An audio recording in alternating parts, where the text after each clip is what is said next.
Assalamualaikum warahmatullahi wabarakatuh. Nama saya Risa Saputri. NIM saya 19104168890. Kelas A2 pagi manajemen. Di sini saya akan menjawab soal UTS untuk mata kuliah manajemen operasi 2. Di sini diberi studi kasus. Diketahui masalah penugasan produksi kue perusahaan si Koko yang mana dibantu oleh karyawan diantaranya Pak Ijo, Pak Ija, Wanto, dan Wanti yang akan diberdayakan di bagian adonan memasak, memotong atau membentuk dan mengemas dengan rincian upah per hari 1.000 sebagai berikut. Sini saya akan tampilkan tabelnya. Jawaban saya, langkah pertama, kita harus mencari biaya kecil untuk setiap baris, kemudian menggunakan untuk mengurangi semua biaya yang ada pada baris yang sama. Dengan langkah, maka diperolehlah hasil seperti tabel yang ada di sini. Setelah itu, langkah yang kedua, memastikan sebuah baris dan kolom sudah memiliki nilai 0 dan ternyata kolom 4 dan kolom 5 belum memiliki nilai 0. Dengan demikian, perlu dicari lagi nilai terkecil pada kolom tersebut. Untuk selanjutnya, digunakan untuk mengurangi semua nilai yang ada pada kolom tersebut atau kolom yang sama. Dengan langkah ini, maka diperoleh hasil seperti tabel yang ada di sini. Lanjut langsung langkah ketiga, memastikan atau mengecek lagi tabel penugasan apakah sudah memiliki nilai 0 yang sesuai dengan jumlah sumber daya yang juga tercermin dengan jumlah barisnya. Misalnya, jika yang ditugaskan adalah 4 karyawan, maka harus ditemukan nilai 0 sebanyak 4 buah yang terletak di baris dan kolom berbeda. Sebaiknya dimulai dari baris yang hanya memiliki satu nilai 0. Langkah ini mengandung arti bahwa setiap karyawan hanya dapat memegang satu peran atau pekerjaan. Langkah yang keempat, karena belum optimal, maka langkah selanjutnya adalah menarik garis yang menghubungkan minimal 2 buah nilai 0, seperti diperlihatkan pada tabel yang ada di sini. Tuh, di garis yang kedua Pak Ijo dan Pak Ija, di garis ke samping, dan yang tabel pertama diurutkan ke bawah. Nah, langkah yang keenam, yang juga tercermin dengan jumlah barisnya atau mulai baris yang hanya memiliki satu nilai 0. Dan ternyata tabel penugasan yang tadi berhasil ditemukan 4 buah nilai 0. Sejumlahnya karyawan yang akan ditugaskan yang berada di baris dan kolom berbeda, artinya tabel penugasan di atas sudah optimal. Tabel yang tadi sudah optimal, jadi kesimpulannya Pak Ijo dialokasikan pada tugas memotong, Pak Ija dialokasikan pada tugas memasak, Wanto dialokasikan pada tugas adonan, dan Wanti dialokasikan pada tugas mengemas. Jadi totalnya 215. Maka pengalokasian optimal pekerjaan terhadap 4 karyawan tersebut adalah 215 dikali 1000 dan dapat hasilnya 215 per hari. Nah, untuk soal yang kedua, studi kasus 2, seorang manajer pemasar ingin menempatkan 4 orang salesman-nya di 4 daerah pemasaran produknya. Penempatan salesman tersebut didasarkan pada perolehan nilai keuntungan yang diperkirakan akan diperoleh oleh setiap salesman di setiap daerah pemasar berdasarkan prestasi kerja mereka saat ini dan pengenalan terhadap masing-masing daerah pemasar tersebut. Bila data perolehan keuntungan dari setiap salesman di setiap daerah pemasar seperti yang tersaji pada tabel 1, maka tentukan penugasan salesman yang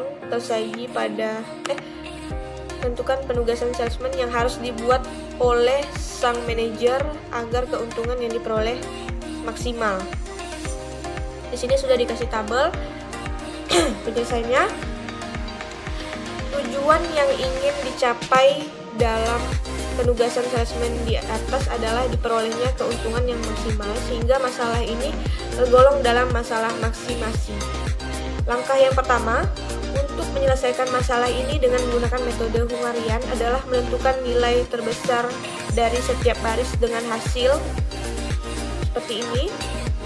Baris 1 1100, baris 2 1100, baris 3 1050, baris 4 1150. Hal ini berarti bahwa nilai-nilai keuntungan pada baris 2 dikurangkan dari 1100. Jadi baris 3 dikurangkan 1050 dan baris 4 dikurangkan dari 1150. Hasil perhitungan langkah pertama ini dapat dilihat pada tabel seperti ini. Selanjutnya diperiksa apakah setiap kolom telah mempunyai nilai 0. Ternyata pada tabel yang tadi terlihat bahwa kolom 2 belum mempunyai nilai 0 sehingga perlu ditentukan nilai terkecil dari kolom tersebut, yaitu 100. Setiap nilai pada kolom 2 dikurangkan dengan 100 sehingga diperoleh hasil seperti pada tabel seperti ini yang sudah diarsir. Itu salesman 1, 2, 3, 4. Lokasi satunya diarsir, lokasi 2-nya dan lokasi 3-nya. Untuk salesman 1 diarsir dan salesman ketiga diarsir. Lokasi 4 salesman pertama diarsir dan salesman ketiga diarsir. Nah, sekarang ada 4 nilai 0 pada tabel 3 di mana keempat-empatnya berada pada proses dan kolom yang berbeda. Ternyata ada sehingga tabel 3 dapat dinyatakan sebagai tabel optimal. Sebagai langkah terakhir adalah penentuan penugasan salesman ke daerah pemasar berdasarkan pada nilai-nilai 0 tadi, dimulai dengan jumlah nilai 01 yaitu baris 1 dan 4 yang berarti salesman 1 ditempatkan di daerah pemasar 3, salesman 4 ditempatkan di daerah pemasar 1. Untuk baris 2 terdapat 2 nilai 0. Tetapi karena daerah pemasar 1 telah diberikan kepada salesman 4, maka salesman 2 ditempatkan di daerah pemasar 2. Yang terakhir, salesman 3 ditempatkan di daerah pemasar 4. Jadi berdasarkan penugasan yang dibuat di atas tadi, maka nilai keuntungan yang akan diperoleh adalah sebesar ditambah 1100 ditambah 1000 ditambah 1050 dan ditambah 1150, maka hasilnya 4300. Selesai untuk studi kasus yang kedua. Ada soal teori lagi, 5 soal. Yang pertama, apa itu peramalan? Peramalan, forecasting peramalan itu bahasa Inggrisnya, artinya adalah suatu teknik analisa perhitungan yang dilakukan dengan pendekatan kualitatif maupun kuantitatif untuk memperkirakan kejadian di masa depan dengan menggunakan referensi data-data di masa lalu. Peramalan bertujuan untuk memperkirakan prospek ekonomi dan kegiatan usaha serta pengaruh lingkungan terhadap prospek tersebut. Untuk soal yang kedua, sebutkan dan jelaskan jenis-jenis peramalan.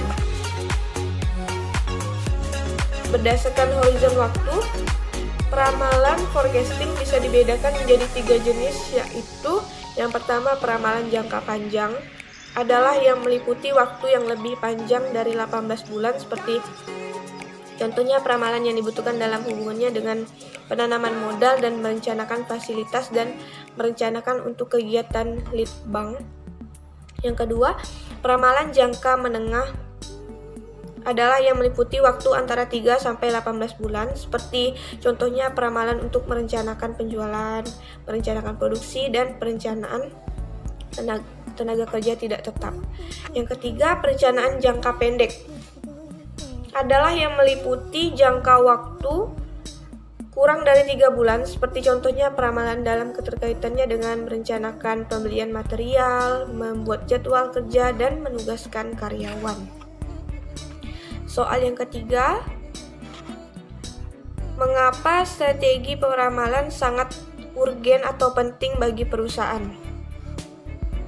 Jawabannya, tujuan penting adanya strategi pemasaran ini ialah untuk membangun merek. Secara sederhana, konsumen akan lebih memilih produk dengan merek yang sudah ia ketahui ataupun dipercaya sebelumnya.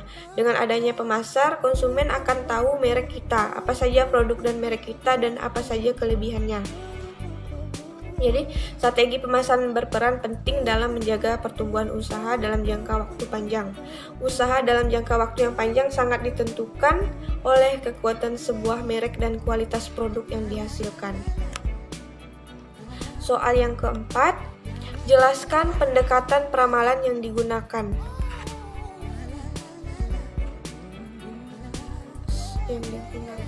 Di sini saya sebutkan semua pendekatan peramalan. Yang pertama, metode forecasting dibagi menjadi dua, yaitu peramalan secara kualitatif dan peramalan secara kuantitatif.